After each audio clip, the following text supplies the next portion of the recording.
जीवन चलने का नाम, चलते रहो सुबह शाम।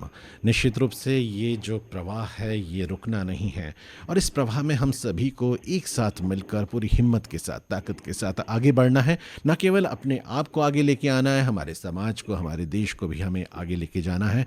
हिम्मत जो है उसको कभी नहीं हारना है, किसी भी कीमत पे हम जीना नहीं छोड़ेंगे, हम खुशियों को नहीं छोड़ेंगे। और अब हमारे साथ जुड़े हैं वरिष्ठ रंगकर्मी नितिन सेठिया, उज्जैन से हैं। नितिन जी, आपका स्वागत है इस कार्यक्रम में। नमस्कार सर, कैसे हैं?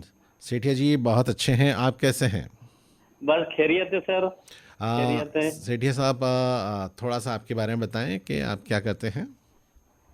सर मैं रंगमंच से जुड़ा हूं और साथ में आजीविका के लिए हम्म। भारतीय जीवन बीमा निगम में बीमा सलाहकार हूं, अभिकर्ता हूं, चेयरमैन क्लब मेंबर हूं। जी जी जी। सेठिया जी, जीवन बीमा की बात आई है, आपके रंगमंच के बारे में बात करें उसके पहले एक छोटी सी जानकारी आपके माध्यम से ले लें। क्या ये जी जो टर्म्स प्लान होते हैं या जो मेडिक्लेम होते हैं, इस वक्त जो जी ये महामारी चल रही है, इस जी। महामारी को ये कवर करती है? हाँ सर, हमारी जो LIC है, हम्म भारतीय जीवन बीमा निगम, बराबर कोरोना महामारी को कवर किया है।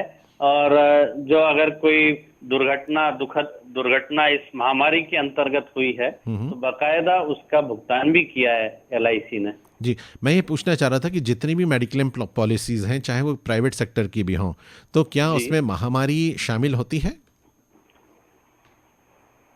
या सबकी मेडिक्लेम पॉलिसी का विंग अलग होता है सर। अलग हमारा अलग? जो है लाइफ इंश्योरेंस, हम्म। तो लाइफ इंश्योरेंस में बराबर कवर किया है LIC ने और तो उसका भुगतान भी किया गया, कोई अगर दुर्घटना हुई है तो। अच्छा, जिनकी मेडिक्लेम पॉलिसीज़ हैं, अगर उसमें ये कोरोना महामारी जो है, अगर कोई भी महामारी शामिल नहीं है, तो वो उसको शामिल करवाने के लिए क्या कर सकते हैं? उसको शामिल करने के लिए कुछ, जैसे न्यू इंडिया वगैरह जो इंश्योरेंस कंपनी है, उन्होंने तो इसके लिए एग्री किया है कि हम उसको सम्मिलित करेंगे। हम्म। और शासन की तरफ से भी ये हिदायत दी है कंपनियों को कि कम से कम कोरोना महामारी के लिए अगर कोई इस तरह से अप्लाई होता है। करता है हम्म चिकित्सा सेवा के लिए, हम्म। क्लेम के लिए, तो उसका भुगतान किया जाए। जी जी। बहुत अच्छी जानकारी आपके माध्यम से हुई है। नितिन जी, आप रंगकर्म जो है काफ़ी समय से, एक लंबे समय से किया है, और काफ़ी बड़े बड़े शोज़ आपके माध्यम से किए हुए हैं। इस वक्त हम थोड़ा सा कार्यक्रम को हल्का बनाना चाहते हैं। रंगमंच में एक तो होता है जो हम मंच पर अभिनय करते हैं, और एक जी मंच के पीछे नेपथ्य का काम होता है, और वहाँ पर भी अभिनय चलता रहता है शो के दौरान और उसके बाद। जी तो जी। बहुत सारी ऐसी घटनाएं घट जाती हैं, बहुत सारी ऐसी बातें हो जाती हैं जो ज़िंदगी भर याद रहती हैं। आपका जी रंगमंच जी। में थोड़ा सा उसका बताएं, आपने किस किस तरीके से भाग लिया है, किस किस तरह की भूमिकाएं की हैं, और उसके जुड़े हुए कोई संस्मरण सुनना चाहेंगे जो मज़ेदार है, जो आप हमारे तमाम श्रोताओं को भी सुनवाना चाहें। जी सर, जरूर सर। मैं वैसे तो सर आपको ये बताना चाहूंगा हम्म कि मैं 1984 से सतत रंगकर्म कर रहा हूँ। हम्म और कई भूमिकाओं में मैंने अपने आप को निर्वाह किया है, हम्म मंच पे उतारा है उनको। हम्म और मुख्य तौर से जैसे कि आपने कहा कि मंच के पीछे की जो बात है, अगर कोई याद हो, तो मुझे एक बहुत ही ऐसी बात याद आ रही है जो मैं आपसे और दर्शकों से शेयर करना चाहूंगा। हम्म 1989 में जब मैं परम पूज्य मौनी बाबा की सानिध्य में रामलीला क्षीरसागर स्टेडियम उज्जैन में होती थी, हम्म। मैं वहाँ राम का किरदार निभाया करता था। जी जी। लेकिन उसके बाद जब 1990 की जब बात हुई तो लाइट एंड साउंड रामलीला भी एक साल मौनी बाबा के सानिध्य में हुई थी। हम्म और बकायदा उसको डायलॉग वगैरह सब रिकॉर्डेड करके हम्म। और उसको प्रस्तुत किया था। जी। तो उस समय का एक मैं बात साझा ये करना चाहूंगा कि दो अच्छे कद काठी के लोग थे। हम्म तो हमारे जो डायरेक्टर महोदय थे, उन्होंने कहा कि इन दोनों को सुग्री और बाली का रोल दे देते हैं। जी। तो दोनों ने को उनको रोल दिया। हम्म क्योंकि उनकी रिहर्सल कम हो पाई थी, हम्म तो इसलिए ये हुआ कि जब शो हुआ हम्म तो दोनों थोड़े से पहलवान टाइप थे। हम्म सुग्रीव को मार खाना था और हम्म बाली को मारना था। हम्म लेकिन गलती से क्या हुआ हम्म कि एक्शन करते करते उन्होंने, बाली जो बने थे महोदय, हम्म उन्होंने सुग्रीव को असलियत में सोटा घुमा दिया। अब जी। असली में जब सोटा घूम गया हाँ, हाँ। तो सुग्रीव महाराज जो बने थे हाँ, उनका दिमाग खराब हो गया, जो अच्छा। उस रोल को निभा रहे थे। हाँ, हाँ। तो वो तो फिर मानने को कहाँ था यार, क्योंकि वो भी पहलवान पहलवान थे। थे, जी, जी, जी। अखाड़े के पहलवान थे। हाँ, हाँ। तो उन्होंने जो सोटा घुमाना चालू किया तो बाली को मारते चले गए। अब हम विंग्स में हम जी। विंग्स में खड़े, हमने कहा ये बाली को मारना चाहिए और सुग्रीव मार रहे हैं, उल्टा हो रहा है। हाँ, हाँ। तो जब युद्ध उनका चल रहा था तो इधर से उधर दौड़ भी रहे थे। हुँ, हुँ, तो हुँ। जैसे ही वो विंग्स तक आए हुँ, हुँ। तो हमारे कुछ साथियों ने उनको पकड़ लिया और कहा कि भैया आप सुग्रीव हो। अरे बोले सर इसने मेरे को इतना मारा है कि मैं इसको छोड़ूंगा नहीं आए। तो हमने जब उसको ध्यान दिलाया, हमने कहा जी, जी। हमने कहा कि जी। भैया ये रोल है और आप जो पात्र कर रहे हो उसमें आपको मार खानी ही है। जी, जी, तब जी। जाके उनको समझ में आई और जी। फिर हमने मंच पे हुँ, हुँ। विंग्स में से उनको धक्का दिया। जी, जी।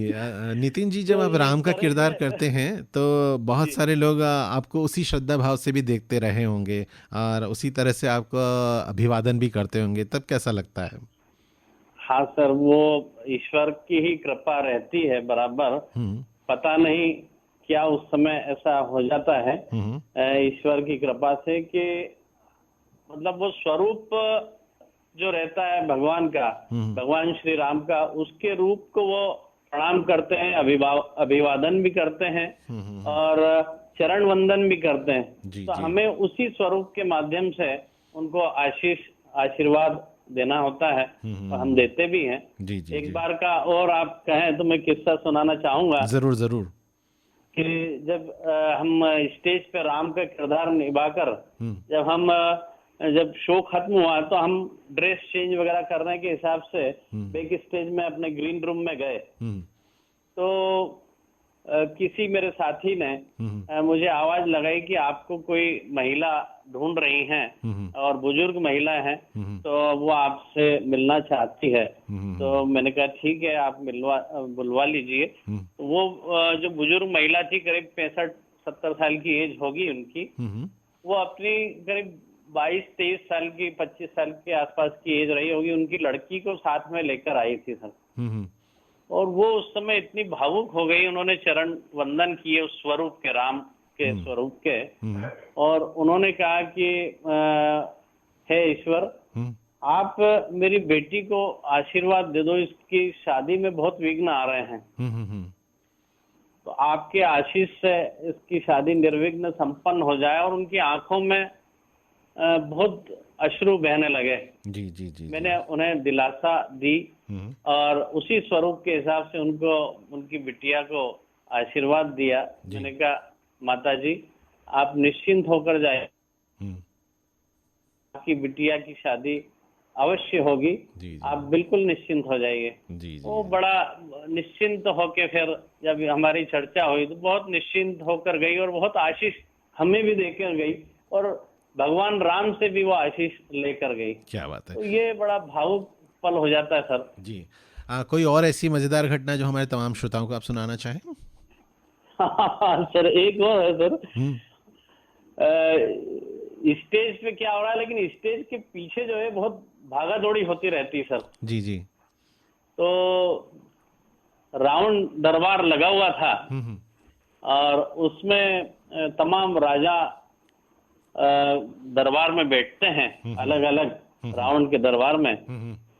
और उसके ठीक बाद क्या होता है कि दशरथ का भी एक सीन आता है। जी। तो रावण दरबार के बाद जब दशरथ का सीन आता है तो दशरथ को भी चूंकि उसके पहले तैयार होना होता है हुँ, हुँ, हुँ। ताकि वो समय पर अपनी एंट्री ले सके स्टेज पे। हुँ, हुँ, हुँ।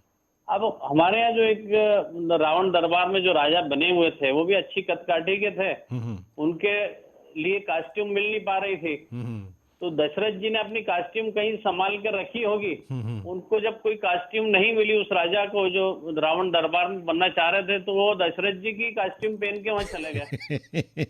जी। जी। अब वो तो सीन में जाके बैठ गए। हाँ। अब इधर ढूंढाई चल रही। हाँ, हाँ। दशरथ महाराज जो बने थे, जो जी। रोल निभा रहे थे विश्वास शर्मा जी, जी, जी। वो पूरा उन्होंने ढूंढना ही चालू की, मेरी कॉस्ट्यूम मुझे पहनना है और मुझे जाना है, ये करना है। पता चला कि वो तो किसी देश के राजा बनकर रावण के दरबार में दशरथ की कॉस्ट्यूम पहनकर बैठे हैं। अब उनको आप ताबड़तोड़ फिर कुछ दूसरी कॉस्ट्यूम अरेंज करके हमने उसी 3 मिनट 4 मिनट में हमने अरेंज करके दूसरी कॉस्ट्यूम में उतारना पड़ा सर। जी, ऐसा बहुत सारा हो जाता है नेपथ्य में काम करते करते, और बहुत सारी ऐसी घटना होती है जो हमेशा याद रहती है। नितिन जी, आपसे बातचीत करके अच्छा लगा। कोई गीत जो इस वक्त आप सुनना चाहें, बताएं। जी सर, एक मुझे बहुत अच्छा लगता है गीत, फिल्म मुकद्दर का सिकंदर का है। ओ साथी रे तेरे बिना भी क्या जीना। नितिन सेठिया जी, वरिष्ठ रंगकर्मी, आपसे बातचीत हुई, आपको सुनवा रहे हैं आप ही की पसंद का ये गीत, सुनिए। जी। ओ साथी रे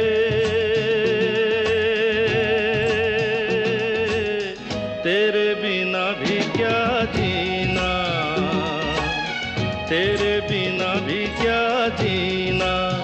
ओ साथी रे तेरे बिना भी क्या जीना, तेरे बिना भी क्या जीना। फूलों में कलियों में सपनों की गलियों में, फूलों में कलियों में सपनों की गलियों में, तेरे बिना कुछ कहीं ना, तेरे बिना भी क्या जीना। ओ साथी रे